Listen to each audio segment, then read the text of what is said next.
Panama Latin American തീരത്തെ ഒരു കൊച്ചു രാജ്യം.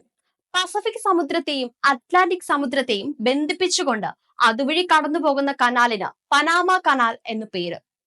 കനാൽ എന്നൊക്കെ പറയുമ്പോൾ നമ്മുടെ നാട്ടിലെ കൃഷിക്ക് വെള്ളം എത്തിക്കുന്ന കൊച്ചു തോട് പോലെയൊന്നുമല്ല. ഇരുദിശയിലും നിരന്തരം കപ്പലുകൾ ഓടുന്ന ലോകത്തെ തന്നെ തിരക്കേറിയ വാണിജ്യ ജലപാതയാണ് പനാമ കനാൽ. തെക്കേ അമേരിക്കൻ വൻകര ചുറ്റാതെ പസഫിക് സമുദ്രത്തിൽ നിന്ന് അറ്റ്ലാന്റിക് സമുദ്രത്തിലേക്ക് കടക്കുവാനുള്ള കുറുക്കു വഴിയാണ് പനാമ കനാൽ. 20,000 കിലോമീറ്ററിനെ വെറും 8,000 കിലോമീറ്ററായി വെട്ടിക്കുറയ്ക്കുന്ന നല്ല ഒന്നാന്തരം ഷോർട്ട് കട്ട്. ഈ കനാലിന്റെ നിയന്ത്രണം പിടിച്ചെടുക്കുമെന്ന ഭീഷണിയുമായാണ് US പ്രസിഡന്റ് ഡൊണാൾഡ് ട്രംപ് അധികാരത്തിലേറിയിരിക്കുന്നത്. ഞങ്ങൾ ഉണ്ടാക്കിയ കനാൽ ഇപ്പോൾ നിയന്ത്രിക്കുന്നത് ചൈനയാണ്, അത് അനുവദിക്കാനാവില്ല എന്നതാണ് അദ്ദേഹം അതിന് പറയുന്ന ന്യായം. പനാമ കനാൽ കൈകാര്യം ചെയ്യുന്നത് ചൈനയാണെന്ന ട്രംപിന്റെ ആരോപണം ചൈനയ്ക്കും പനാമയ്ക്കും സാങ്കേതികമായി നിഷേധിക്കാനാവും.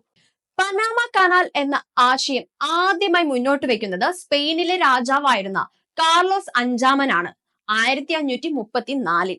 എന്നാൽ കനാലിന്റെ പണി തുടങ്ങി വെച്ചത് സ്പെയിൻ അല്ല, ഫ്രാൻസ് ആണ്. അത് 350 വർഷം കൂടി കഴിഞ്ഞ് 1881. പക്ഷെ ആവശ്യത്തിന് പണവും പണിയെടുക്കാനുള്ള ആളുമില്ലാതെ വന്നപ്പോൾ നിർമ്മാണം മുടങ്ങി. കൊളംബിയയിൽ നിന്ന് സ്വതന്ത്രമാകാൻ പനാമയെ സഹായിച്ചതിന് പ്രത്യുപകാരമായി കനാൽ നിർമ്മിക്കാനുള്ള അവകാശം US നേടിയെടുക്കുകയായിരുന്നു. നിർമ്മാണം പൂർത്തിയായ ശേഷം പതിറ്റാണ്ടുകളോളം US തന്നെയാണ് കനാലിന്റെ നിയന്ത്രണം കൈവശം വെച്ചതും. കനാൽ മാത്രമല്ല, അതിന്റെ ഇരു കരകളിലുമുള്ള 5 മൈൽ വീതം ഭൂമിയും USന്റെ കൈവശമായിരുന്നു. അവിടെ അവരുടെ സജീവമായ സൈനിക സാന്നിധ്യവും ഉണ്ടായിരുന്നു. ഇത് പനാമയിൽ സംഘർഷങ്ങൾക്ക് കാരണമായി. US നിയന്ത്രണത്തിലുണ്ടായിരുന്ന സ്ഥലത്തെ സ്കൂളിൽ പനാമയുടെ പതാക ഉയർത്താൻ 1964 ഒരു സംഘം വിദ്യാർത്ഥികൾ ശ്രമിച്ചത് വലിയ കലാപത്തിലേക്ക് നയിച്ചു. അമേരിക്കൻ വിദ്യാർത്ഥികൾ നിരവധി പനാമ പൗരന്മാരെ കൊന്നൊടുക്കി. പനാമക്കാർ ആ ദിവസത്തിന്റെ സ്മരണയിൽ എപ്പോഴും രക്തസാക്ഷിത്വ ദിനം ആചരിച്ചു വരുന്നു.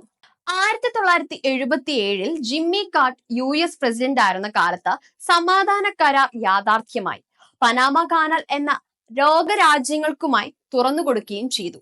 1999 ഡിസംബർ 31 കനാലിന്റെ നിയന്ത്രണം പൂർണ്ണമായി പനാമയ്ക്ക് ലഭിക്കുകയും ചെയ്തു. പനാമ കനാൽ കൊണ്ട് ലോകത്തെ ഏറ്റവും പ്രയോജനമുള്ള രാജ്യം US തന്നെയാണ്. എന്നാൽ ചൈനയ്ക്ക് ലാറ്റിൻ അമേരിക്ക ചുറ്റാതെ ന്യൂയോർക്കിലേക്കോ യൂറോപ്യൻ രാജ്യങ്ങളിലേക്കോ കപ്പലോടിക്കാൻ ചൈനയ്ക്ക് പനാമ കനാൽ റൂട്ട് അനിവാര്യവുമാണ്. പനാമ കനാൽ ചൈന കൈക്കലാക്കിയെന്ന ട്രംപിന്റെ ആരോപണം ഉണ്ടാവാൻ കാരണം പനാമ കനാലിന്റെ ഇരുഭാഗവുമുള്ള പ്രവേശ കവാടങ്ങളാണ്. ബൽബോവോ, ക്രിസ്റ്റബൽ എന്നീ തുറമുഖങ്ങൾ. ഇപ്പോൾ ഇത് രണ്ടും നിയന്ത്രിക്കുന്നത് ചൈനീസ് കമ്പനികളാണ്. എന്നു മാത്രമല്ല, 2047 വരെ തുറമുഖം നടത്തിപ്പിനുള്ള പട്ടക്കരാറും അവർ സ്വതന്ത്രമാക്കി കഴിഞ്ഞു. പനാമ സർക്കാരിന് കീഴിലുള്ള പനാമ കനാൽ അതോറിറ്റിക്ക് തന്നെയാണ് കനാലിന്റെ ഉടമസ്ഥാവകാശം. പക്ഷേ അവയുടെ പ്രായോഗിക നിയന്ത്രണം ചൈനീസ് കമ്പനികളുടെ പക്കലിൽ നിന്നാണ് മാത്രം. 2018 കനാലിന്റെ പ്രവേശന കവാടത്തിനടുത്ത് എംബസി നിർമ്മിക്കാൻ പോലും ചൈന ശ്രമം നടത്തിയിരുന്നു. US സമ്മർദ്ദം കാരണം പനാമ സർക്കാർ ഇത് തടഞ്ഞു. പക്ഷേ തുടർന്ന് നടത്തിയ പല സർവേകളിലും പനാമയിലെ വലിയൊരു വിഭാഗം ജനങ്ങൾ ചൈനയുടെ നിലപാടിനൊപ്പമായിരുന്നു. പനാമ ജനസംഖ്യയിൽ നിർണായക സാന്നിധ്യമുണ്ട് ചൈനീസ് വംശജർക്ക്. 1800കളിൽ പനാമയിലേക്ക് കുടിയേറിയ ചൈനക്കാരുടെ വംശ പരമ്പരകളാണിവർ. നിക്ഷേപം വരുന്നത് വികസനത്തിന് സഹായിക്കും എന്ന പ്രാഥമിക ധാരണ കാരണം വലിയൊരു വിഭാഗം പനാമക്കാർ ചൈനയ്ക്കൊപ്പം നിൽക്കുകയും ചെയ്യുന്നു. അതുകൊണ്ട് തന്നെ സ്വന്തമായി സൈന്യമില്ലാത്ത പനാമയിൽ നിന്ന് ബലം പ്രയോഗിച്ചായാലും കനാൽ പിടിച്ചെടുക്കുമെന്ന ട്രംപിന്റെ ഭീഷണി പതിവ് കിറുക്കായി അവഗണിക്കാനാവില്ല.